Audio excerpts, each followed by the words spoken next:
স্বপ্ন যদি তোমার চট্টগ্রাম বিশ্ববিদ্যালয় হয় তাহলে চট্টগ্রাম বিশ্ববিদ্যালয়ে দুইটা ইউনিট আছে। দুইটা ইউনিটের একটা ইউনিট হলো ডি ইউনিট। ডি ইউনিট হলো সামাজিক বিজ্ঞান অনুষদের ইউনিট, যেখানে আইন, অর্থনীতি এবং গুরুত্বপূর্ণ সামাজিক বিজ্ঞান অনুষদের সাবজেক্ট গুলো কিন্তু আছে।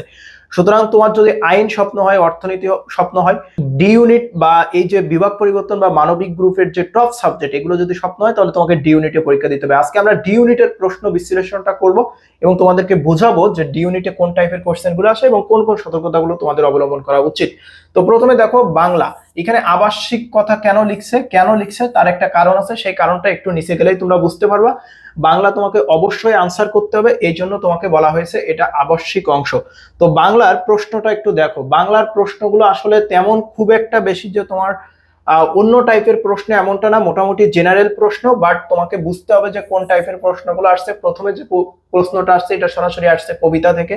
তারপর দেখো দ্বিতীয়টা অক্ষরবৃত্ত ছন্দ, এটাও তোমার কবিতা থেকে। সুকান্ত ভট্টাচার্য, এটাও তোমার টেক্সট বুক কবিতা, মানে মজিদ, দেখো এটাও চলে আসছে। মাদাম লুইসেল, এটাও চলে আসছে তোমার সরাসরি টেক্সট বুক থেকে। প্রথম 5টা প্রশ্নই আমরা দেখলাম টেক্সট বুক থেকে পড়ে এসছে। পরবর্তীতে দেখো কালো কালের বিশিষ্ট প্রয়োগ থেকে চলে আসছে, বানান সঠিক থেকে চলে আসছে। তার মানে আমরা যদি দেখতে পাই তাহলে চট্টগ্রাম বিশ্ববিদ্যালয়ের ডি ইউনিটে সাধারণত যে কোশ্চেন গুলো আছে, এই কোশ্চেন গুলো তুমি সচরাচর যেভাবে প্রস্তুতি নিয়েছো সেটা ঢাবি কেন্দ্রিক হতে পারে, সেটা রাবি কেন্দ্রিক হতে পারে, সেটা চট্টগ্রাম বিশ্ববিদ্যালয় কেন্দ্রিক হতে পারে। তার মানে তোমার সচরাচর প্রস্তুতির সাথে সামঞ্জস্যপূর্ণ। তো তুমি যদি প্রশ্নগুলো এভাবে দেখো, যেহেতু আমরা সবগুলো প্রশ্ন দেখবো, সব প্রশ্ন যদি প্রত্যেকটাই বলতে যাই তাহলে আমাদের ভিডিওটার অনেক বেশি লেন্থি হয়ে যাবে। তো ওই জায়গা থেকে আমরা কিছু বিষয়, ইম্পর্টেন্ট বিষয়গুলো দেখার চেষ্টা করবো। দেখো তোমরা বিভিন্ন সময় পারিভাষিক শব্দ দেখো, বিভিন্ন সময় পারিভাষিক শব্দগুলো কিন্তু সরাসরি বাংলাতেও। চট্টগ্রাম বিশ্ববিদ্যালয়ে দেখো পারিভাষিক শব্দ থেকে প্রশ্ন আসছে, তারপর শব্দের উৎপত্তি থেকে দেখো প্রশ্ন আসছে, সমাস থেকে প্রশ্ন আসছে, তারপরে উপসর্গ থেকে প্রশ্ন আসছে, তারপরে ওয়াংগালা কাদের উৎসব। আচ্ছা, এই ওয়াংগালা এখানে বাংলার মধ্যে দেখো সাধারণ জ্ঞানের একটা কোশ্চেন ঢুকিয়ে দিয়েছে, শিক্ষা শব্দটি কোন বর্ণ দিয়ে গঠিত। তো এই যে প্রশ্নগুলো, এই প্রশ্নগুলো আমরি ভাই তেমন কোনো অদ্ভুত বা বিদঘুটি টাইপের কোনো কোশ্চেন না। তুমি জেনারেল যে প্রস্তুতি নাও, তুমি সেই প্রস্তুতি অনুযায়ী যদি চট্টগ্রাম বিশ্ববিদ্যালয়ে বাংলার জন্য প্রস্তুতি নাও, দ্যাটস এনাফ ফর ইউ। এবার আমরা ইংরেজি প্রশ্নটা দেখবো, এটাও তোমার জন্য কম্পালসারি। তো আবারও বলতেছি কম্পালসারি, এই কথাগুলো কেন লেখা হচ্ছে সেটা একটু নিচে গেলেই বুঝতে পারবা। তো চট্টগ্রাম বিশ্ববিদ্যালয়ের ইংরেজি প্রশ্নটা একটু দেখার চেষ্টা করো। প্রথম যে কোশ্চেনটা আছে, এই যে কোশ্চেন, এটাকে বলা হয় পিন পয়েন্ট এরর। তো পিন পয়েন্ট এরর থেকে দেখো প্রথম কোশ্চেনটা দেওয়া আছে এবং এখান থেকে কোনটা ভুল আছে এটা তোমার আইডেন্টিফাই করতে হবে। দ্বিতীয় যে কোশ্চেনটা আছে এটাও পিন পয়েন্ট এরর থেকে আসছে। এখন তোমরা অনেকেই আছো যারা অ্যাডমিশন প্রস্তুতি নিচ্ছো, এই পিন পয়েন্ট এরর এই টপিকসের নামই শোনো না, বা এই জাতীয় প্রশ্নগুলো আসলে এক্স্যাক্টলি কিভাবে সলভ করতে হয়, কিভাবে রাইট আনসার করতে হয় এটা তোমরা বোঝো না। তো তুমি যদি চট্টগ্রাম বিশ্ববিদ্যালয়ের ডি ইউনিটের জন্য প্রস্তুতি নাও বা পরীক্ষা দাও বা পরীক্ষা দিতে ইচ্ছুক থাকো, কিন্তু তুমি পিন পয়েন্ট এরর সম্পর্কে জানো না, তাহলে নিশ্চয়ই এই প্রশ্নগুলোতে তুমি ভালো করতে পারবে না। সো ডেফিনেটলি তোমাকে এটা দেখে এখন থেকে সতর্ক থাকতে হবে যে এই জায়গা থেকে প্রশ্ন আসে, সুতরাং এই টপিকস কোথায় আছে আমাকে শিখিয়ে নিতে হবে। আর এইগুলো কিন্তু আমাদের ওয়ান ইন ওয়ান কোর্সে কিন্তু হাতে কলমে ধরিয়ে তোমাদেরকে শিখিয়ে দিচ্ছি। আমরা তোমাদের যে নিনজা টেকনিক গুলো দিয়ে দেবো, ওই টেকনিক গুলো দেখলে তুমি অপশনের মধ্যে থেকে চুজ করে ফেলতে পারবে যে কোনটা আসলে রাইট আনসার। সবসময় যে তুমি সবকিছু জানবে এমনটা না, কখনো আইকিউ দিয়ে বা বুদ্ধিমত্তা দিয়ে বা টেকনিক অ্যাপ্লাই করে কিন্তু অপশনের মধ্যে থেকে কোনটা রাইট হবে এটা কিন্তু সঠিক আনসার করে আসা যায় না জানার সত্ত্বেও। তো এর জন্য কিন্তু সিস্টেমেটিক্যালি প্র্যাকটিস করতে হয় এবং কিছু নিনজা টেকনিক জানা লাগে, যেগুলো আমরা তোমাদের কোর্সে হাতের কলমে শিখিয়ে দিব। তো এগুলো কিন্তু মোস্ট ইম্পর্টেন্ট। আচ্ছা, তারপর 4 নম্বর যে প্রশ্নটা আছে, এই 4 নম্বর প্রশ্নে এখানে বলা হয়েছে যে দেয়ার ইজ রুম, এটা মূলত এটা কোন অর্থ দিছে, ওয়ার্ড মিনিংস থেকে চলে আসছে। 5 নম্বর যেটা আছে এটা তোমার একটা ফ্রেজ থেকে চলে আসছে, there are two small room in this base, এটা ফিল ইন দ্য গ্যাপ আকারে। দেখো এখানে তুমি একটা বিষয় একটু খেয়াল করো, 6 নম্বর 7 নম্বর 8 নম্বর সবগুলো প্রশ্ন চলে আসতেছে ফিল ইন দ্য গ্যাপ আকারে। ফিল ইন দ্য গ্যাপ তুমি যখন করেছো, কোথায় করেছো? তুমি ইন্টারমিডিয়েটে যখন ইংরেজি পরীক্ষা দিয়েছো ফিল ইন দ্য গ্যাপ করেছো, উইথ ক্লু উইদাউট ক্লু তুমি কিন্তু ক্লজ টেস্ট যেগুলো আছে সেগুলোতে কিন্তু পরীক্ষা দিয়েছো, তাই না? তো এখন তুমি যখন এই ক্লজ টেস্টে অলরেডি তুমি শিখে গেছো, তুমি তাহলে সেখানে তো তোমার ক্লু দেওয়া থাকতো হয় উপরে অথবা ক্লু দেওয়া থাকতো না, সেটা যদি তুমি পারো, এখানে তো সরাসরি তোমার অপশন 4টা দেওয়াই আছে, তাহলে এগুলো তুমি কেন পারবে না? আর এগুলোর জন্য তোমার right form of verb, subject verb agreement, কনজাংশনের ব্যবহার বা অন্যান্য যে গ্রামেটিক্যাল আইটেমগুলো আছে সেখানে আর্টিকেল চলে আসতে পারে, সেটাখানে সাবজাংটিভ চলে আসতে পারে, বা অন্যান্য বিষয়গুলো কিন্তু চলে আসতে পারে। তো যে কোনো টপিক থেকে আসলে ফিল ইন দ্য গ্যাপ আকারে কোশ্চেন করা যায়। দেখো ফিল ইন দ্য গ্যাপ আকারে যে কোনো টপিক থেকে কোশ্চেন করা যায় তার প্রমাণ তোমরা এখানে দেখতে পাবা। তুমি দেখো 9 নম্বর যে কোশ্চেনটা আছে এটা কিন্তু মূলত তোমার কানেক্টর থেকে আসছে। 10 নম্বর যেটা এটা তোমার গ্রুপ ভার্ব থেকে আসছে। তারপরে 11 নম্বর যেটা এটা আসছে হলো তোমার ইডিয়ম ফ্রেজ থেকে। তারপরে এখানে দেখো ওয়ান ওয়ার্ড সাবস্টিটিউশন থেকে 12 নম্বর চলে আসছে। তারপরে এটা দেখো ইডিয়ম ফ্রেজ থেকে চলে আসছে। তারপরে এখানে দেখো one word substitution the make sentence is corrected to punctuation. আচ্ছা এটা হলো তোমার সেন্টেন্স রাইট, মানে এখানে কোন ভুলটা আছে এটা তোমার আইডেন্টিফাই করতে বলছে। The word love in tennis means zero. আচ্ছা এখানেও দেখো এটা একটা আইকিউ টাইপের একটু কোশ্চেন, তবে দেখো কোশ্চেন গুলো সব ফিল ইন দ্য গ্যাপ আকারে করছে, মানে একটা করে গ্যাপ দিয়েছে, সেখান থেকে তোমার কোশ্চেন গুলো করছে। এখন এগুলো তোমাকে বিভিন্ন টপিকের ভিতরে ক্যাটাগরিতে ফেলে তোমার পড়তে হবে। যেমন আমি যদি তোমাকে একটু বলি to hit the book means, আচ্ছা এইটা দ্বারা কি বোঝাচ্ছে, মানে স্টাডি। এখন এই জিনিসটা কি, এটা কি একটা ফ্রেজ না? ডেফিনেটলি এটা ফ্রেজ, তার মানে তোমাকে ইডিয়ম ফ্রেজ পড়তে হবে, এটাই তোমাকে মেসেজ দিচ্ছে। Let's it's grandma. তো এইখানে মিস্টেকটা কোথায় আছে? ঠিক আছে, এখানে মিস্টেকটা এই জিনিসটা একটু এক্সেপশনাল টাইপের কোশ্চেন, তো এটা নিয়ে একটু বড় আলোচনার বিষয় আছে। আমরা অন্য যখন প্রশ্ন আলোচনা করি তখন আমরা এই বিষয়টা তোমাদেরকে একটু আলোচনা করব। এখন আমরা মূল যে আজকের আলোচনার বিষয় সেখানেই থাকি। তো এখানে আরো একটা বিষয় দেখো যে we by flower from a florist. আচ্ছা ফ্লোরিস্ট কাকে বলে?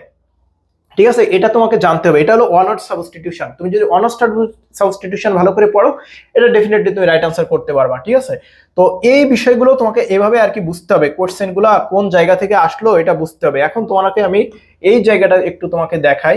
এটা হলো অ্যানালজি, এটা হলো অ্যানালজি।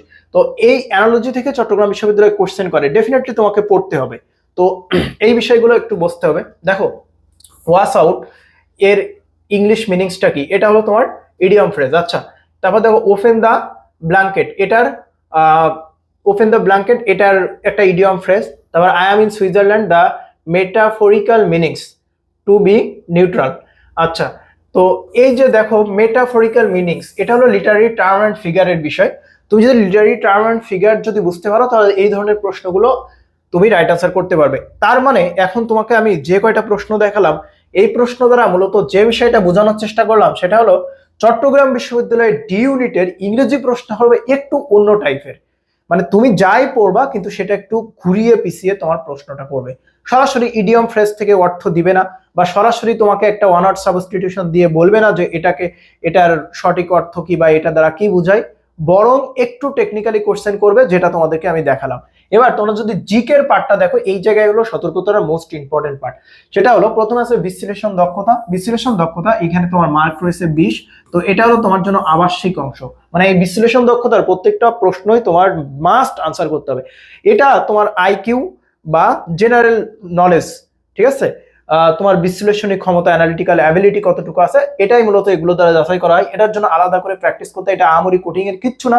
আমি যদি তোমাকে 8 থেকে 10টা যদি তোমার রুল ধরিয়ে দিই যে এই বিশ্লেষণ ক্ষমতাগুলোকে 8 থেকে 10টা ক্যাটাগরিতে ভাগ করা যায়, তাহলে ওই 8 থেকে 10টা ক্যাটাগরি যদি তুমি ভালোভাবে প্র্যাকটিস করো এই প্রশ্নগুলো তুমি দেখা মাত্র রাইট আনসার করতে পারবা। বাট তার জন্য ক্লাস করা লাগবে, তার জন্য প্র্যাকটিস করা লাগবে। প্র্যাকটিস ছাড়া তুমি হুট করে যে যদি তোমাকে এই ধরনের কোশ্চেন ধরিয়ে দেওয়া হয় তুমি একটা প্রশ্ন রাইট আনসার করতে পারবে না, যদি আন্দাজে দাগিয়ে বা 2-4টা রাইট আনসার করতে পারো। বাট মার্ক পাওয়ার মতো রাইট আনসার তুমি এখানে হুট করে যেই করতে পারবে না, এর জন্য ডেফিনেটলি তোমার আগে থেকে প্র্যাকটিস করা দরকার। তো আমাদের যে অল ইন ওয়ান কোর্স আছে, তোমরা স্ক্রিনে যে নাম্বারটা দেখতে পাচ্ছ এখানে কিন্তু আমরা তোমাদেরকে এগুলো সব শিখিয়ে দিব, তোমার যা দরকার হবে সবকিছুই তোমাকে শিখিয়ে দিব। এবং আমি তোমার এই অ্যানালিটিক্যাল অ্যাবিলিটি বা এই আইকিউ মূলক যে প্রশ্নগুলো আছে এগুলোর জন্য 8 থেকে 10টা তোমাকে রুল দিয়ে দিব। 8 থেকে 10 প্রকারের এই ধরনের প্রশ্ন আসে, ওই রুলগুলো দেখলেই তুমি একদম পানির মতো সহজ ওয়েতে এগুলো রাইট আনসার করতে পারবা। তো এখানে দেখো একটা ক্যাটাগরির আছে যে বিসদৃশ শব্দ কোনটি, এটা একটা ক্যাটাগরি। এখানে দেখো এই সদৃশ বিসদৃশ এটা একটা ক্যাটাগরি। আচ্ছা এই ক্যাটাগরির একটা প্রশ্ন আসে যে 11 নম্বরটা দেখো 11 নম্বর এই টাইপের কোশ্চেন গুলো আসে, এই টাইপের কোশ্চেন গুলো আসে। তো ডব্লিউ এর মান 5, তারপর ও এর মান 1, তারপরে আর এর মান 7। তো এ দ্বারা এই যে শিপ দ্বারা কি বোঝানো হয়েছে বা এইভাবে কিন্তু এগুলো সলভ করা যায়। বা অনেক সময় ডব্লিউ ইংরেজি বর্ণমালার কত নম্বর বর্ণ, তো তো এইভাবে পরবর্তীতে একটা ওয়ার্ড দিয়ে এভাবে কিন্তু টেকনিক্যালি এগুলো রাইট আনসার করা যায়। তুমি যদি এটা কিভাবে রাইট আনসার করতে হয় সেটা যদি জানো, তাহলে তুমি এটা ডেফিনেটলি রাইট আনসার করতে পারবা। আর তুমি যদি না জানো যে এটা কিভাবে রাইট আনসার করতে হয়, তুমি একদম অন্ধকারে হাত ওই যে অন্ধকারে কি বলা যায় যে হাতড়ানোর মতো, যে কোথায় কি আছে তুমি আন্দাজে হাত দিয়ে যদি হাতে কোনো কিছু বাঁধে তাহলে দেখা যায় কিছু নিতে পারলে, এমনটাই, ঠিক আছে?